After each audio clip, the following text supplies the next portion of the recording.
People in our own backyards are hurting. There are insecurities around food, economics, mental health, access to justice, healthcare, and our society continues to become more divisive. But there is hope. Right here in Chicagoland, there are people and organizations who are on the front lines, working to bring about positive and transformative change. Each week, we're going to meet some of these agents of change and examine how they are spurring innovative ideas and finding solutions to push our society forward in a more just direction. I'm Sufyan and this is Change Agents. Earlier this season, we talked about the incredible levels of food inequities in our city as hundreds of thousands of our neighbors do not have consistent access to healthy, fresh, or nutritious food. Earlier this year, the Chicago Food Depository released a hunger status report, which shows that food insecurity rates continue at pre-pandemic levels and have been rising since 2021. Hunger among households overall has risen from 13% to 16%, and among households with children from 18.5% to 22%, in what the report calls a huge crisis of inequity. Food insecurity rates are significantly higher among Black and Latino families. Hunger among white households with children is 16%, 28% among Latino households with children, and 32% among Black households with children. As we approach Thanksgiving and the winter holidays, with the many of us celebrating with food, with loved ones, I wanted to remind us all of the inequities in the communities around us and to encourage us all to find ways to support our hungry neighbors. To help us today, we have two absolutely fabulous guests. My first is Dr. Saria Lofton, Assistant Professor at the University of Illinois at Chicago College of Nursing. Dr. Lofton, thank you so much for joining us today. It's great to be here. Of course. Can you just help me understand food insecurity in Chicago, why this is a problem, why it's still a problem? We're in 2022. Well, actually, food insecurity was a problem even before the pandemic. So I remember I was a school nurse before I became a researcher. Yeah. And I was actually working on my PhD while I was a school nurse. And we always had kids that were coming to school hungry. And they would get fed breakfast, lunch. And as you noticed, even during the pandemic, schools were providing food for kids. Yeah. So this is not something that's new. But what happened is the pandemic ripped the Band-Aid off, and we started to see it full view. And even some of the things that when I would do interviews with community residents while the pandemic was going on at the height of it, some of the things that they talked about were how many, mutual aid organizations were coming together to provide food. The lines for food was discussed a lot. But there was also an opportunity where people were starting to build community because of the isolation of the pandemic. When people were coming together, they started to have more conversations about it. So there was this, there were points to it definitely where we were able to see the worst of what was brought forth in terms of food insecurity, but there were opportunities that were brought forth as well. Thank you for sharing that. I know a lot of people who run organizations in my network shifted right to what can we do on the weekends to hand out food and diapers and hand sanitizer and that. And it was so great to see communities come together for that. But what I'm hearing is, and the statistics I just shared was that it's still a problem, but a lot of these organizations either don't have the capacity or have shifted back to their pre-pandemic work. And that's a problem. Yeah, a lot of that is what happened, and that was shared with us as well. And a lot of issues that also impact food insecurity were the cost of food rising.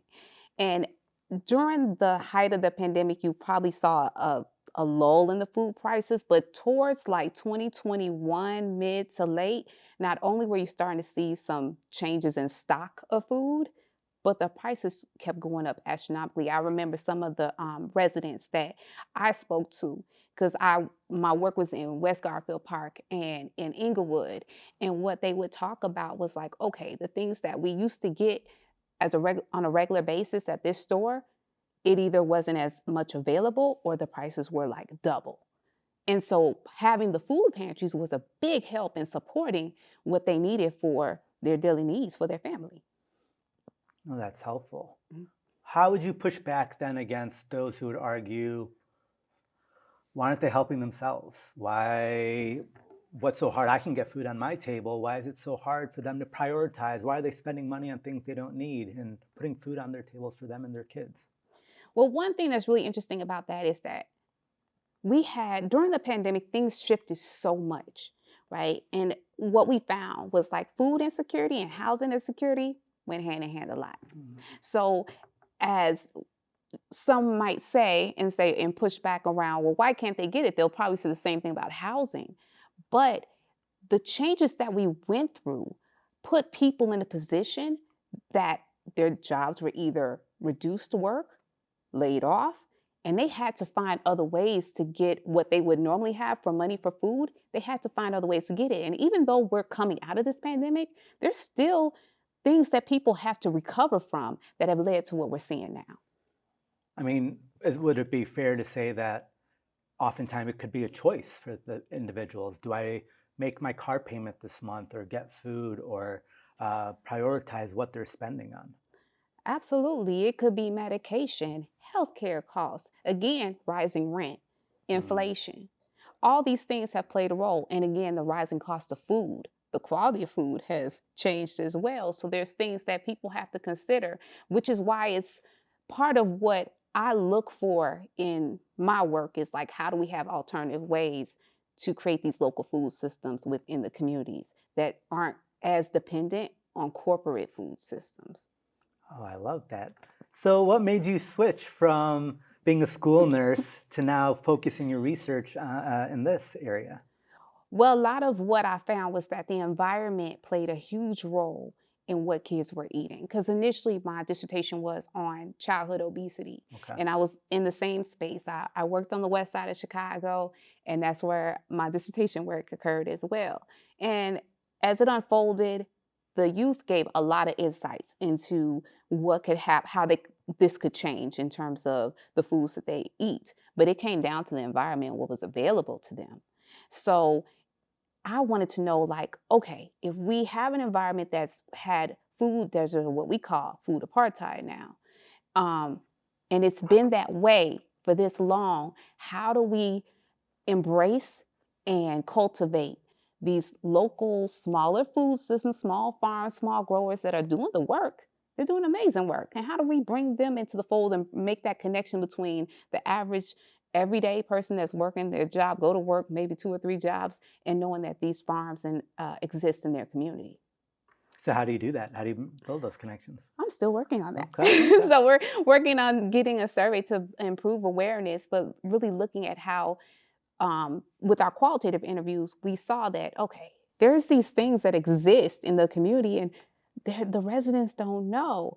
And then there's a promotion around it, but there's still, it's not going out the way we want it to. So marketing these local venues, these local food retailers that are doing great work is a part of what we're trying to embrace in the work that we do now. Why is it called food apartheid now? Why is that shift in that language? Well, with food apartheid, you think about it as I had a community advisory board, and one of the things they told me, do not use food desert. It's food apartheid, because these retailers have not, it's always been seen maybe like they're purposely not going to communities, and there's more convenience stores. So it's an apartheid that they coined it as food apartheid to really distinguish that there's some purposefulness to that, and that's why food justice is a part of the food apartheid discussion. So we can address it in a way that we're not talking about just food deserts, but there's some other things that we need to do as a part of our organizing around this issue. Ooh, so many more questions. So we just have time for one more. How can me and viewers support this work that you're doing? How can we support communities who are hurting and are facing this apartheid?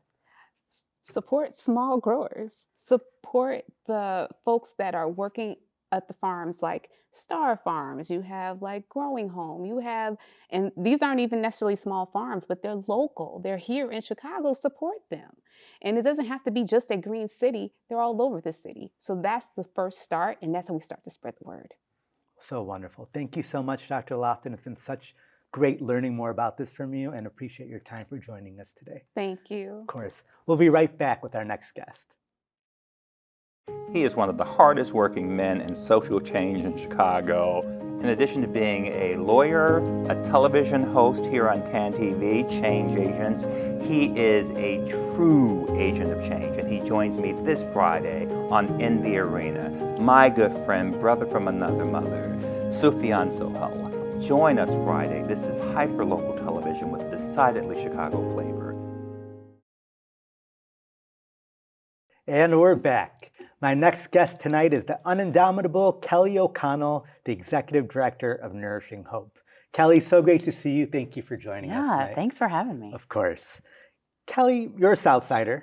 You've spent 20 years in nonprofit and government, from organizations like Operation Hope, the CHA, After School Matters. What about Lakeview Pantry, now Nourishing Hope, brought you to the organization? What keeps you there? Yeah.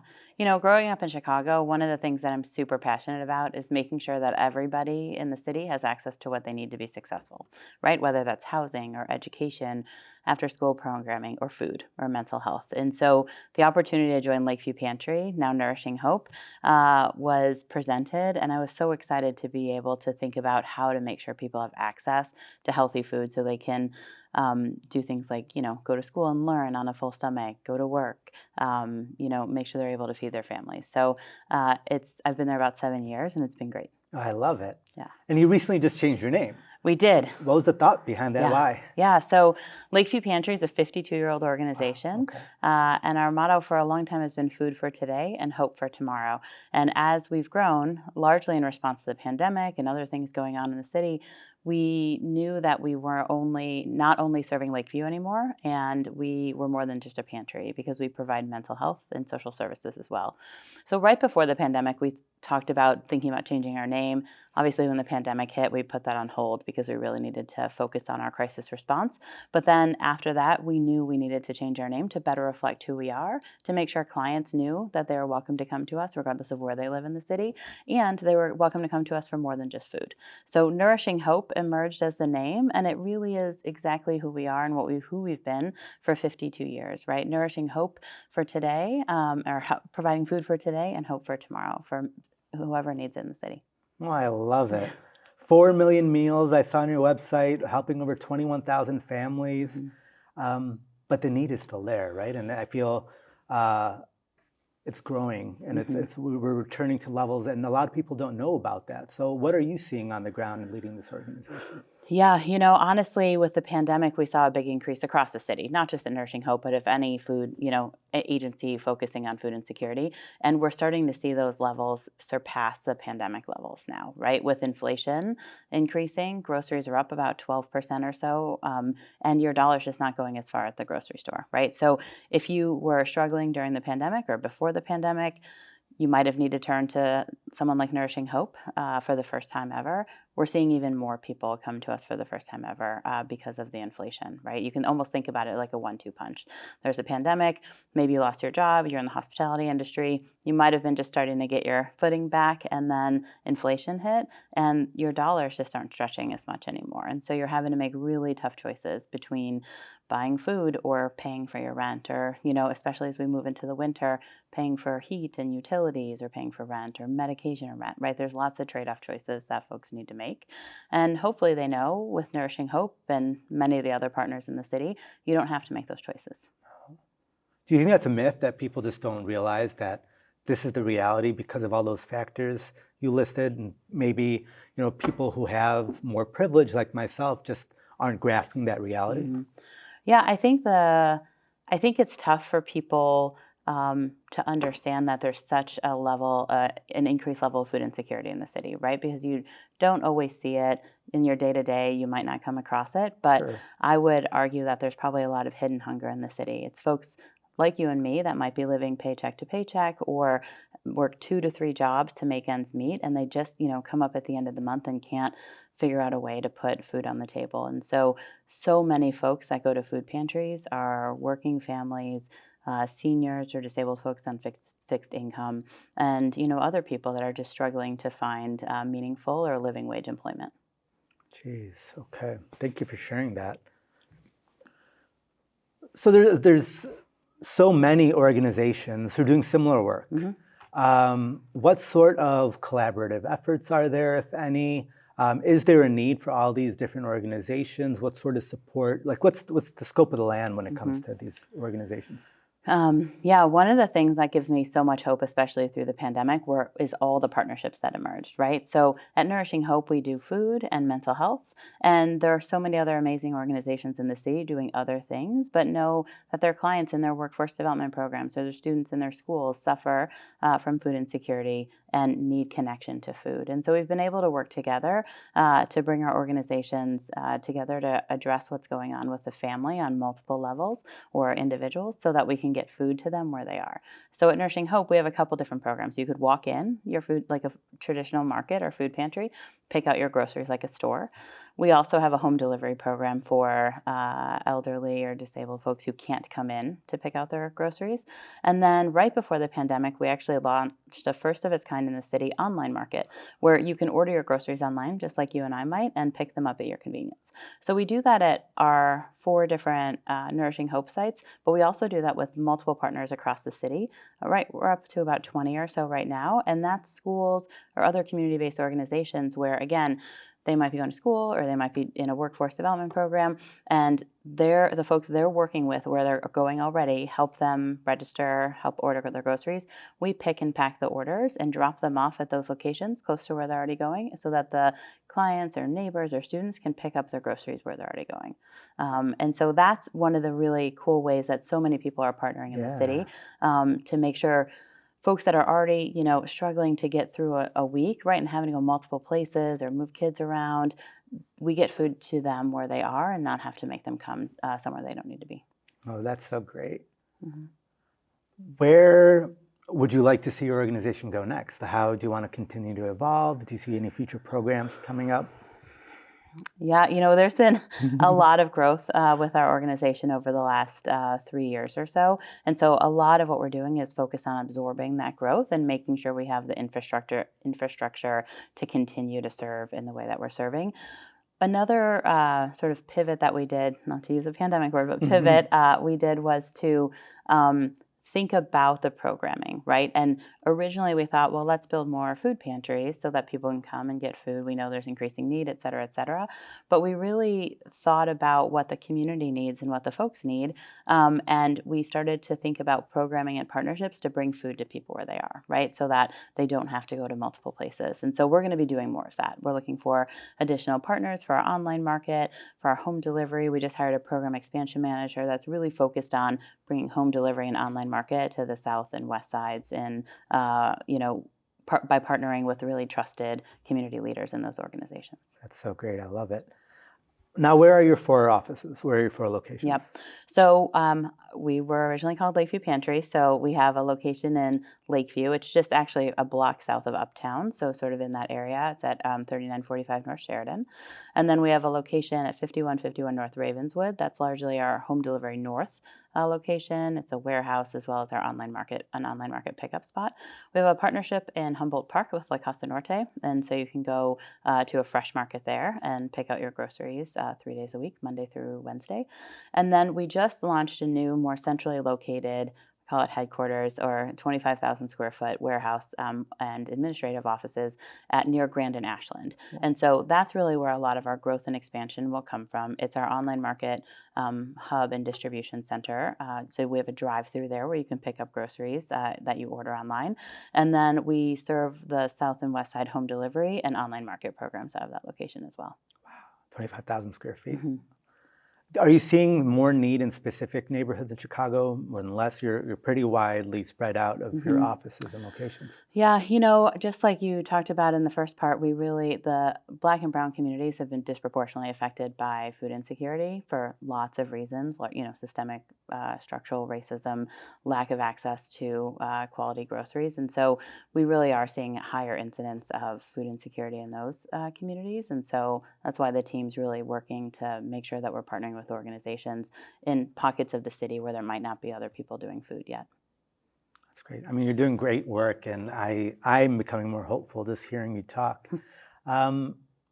What's your inspiration? What gets you out of bed each day wanting to do this work and doing it in more creative, innovative ways? Yeah, it's really the people that we serve and wanting to make sure people have access to the tools they need to live a healthy and nourished life, right? That's the number one. The other one is really my team and volunteers. We have nearly 4,000 volunteers that help us do this. We have a team of about 50, but the volunteers and their hours, right, their volunteer hours represent another 40 staff, equivalent of another 40 staff. And so we couldn't do it without the volunteers. And just seeing so many people come to help when they can choose to do so many other things with their time gives me a lot of hope for just our city and our future. Oh, I love it. If I wanted to volunteer, I could do it on your website? Yep, absolutely. NourishingHopeShy.org/volunteer. And most importantly, if you're watching this or someone's watching this and they need help, come to the website. There's lots of ways to plug in. Like you can come pick out groceries. You can, if it's really hard for you to come in, because sometimes there can be a lot of shame or embarrassment with coming in to ask for help. You can order your groceries online, and we can put it right in your car when you drive up. And we also have mental health services. We didn't get a chance to talk about that much, but there's so much going on right now. And so if you need access to a counselor or therapist, we offer mental health counseling for free as well. And how do people sign up for that? Yep. So also on our website at NourishingHopeShy.org, there'll be a button on the top where you can click to access mental health services. And totally free of charge? Totally free. So if you're uninsured, underinsured, and just, or for whatever reason need access to free mental health counseling, that's a great resource to take advantage of. Oh, so wonderful. You have a young daughter. This is my last question. Yes. And I saw in your bio, you both love giving back and helping others. Yeah. What does that look like? If you want her and empower her in a certain way, what do you wish to give to her? Yeah, so she's 15. She's a sophomore in high school, and she really grew up with me in this work. And, honestly, through the pandemic, she had to go to work with me. We activated Wrigley Field as a food pantry, so she was doing school from the concourse at Wrigley Field while we were doing it, which was just a great experience. But I think for me and for her, what I hope for her is that she always just has that innate desire to give back and help whoever needs it in our city or in our world. Kellie, I am leaving tonight even more inspired by everything you said and the great work and just your commitment to this work. So thank you for all that you do for your constituents and for the greater Chicagoland community. Yeah, well, thanks for amplifying the work. Of course. We'll be right back with this week's Change in Action.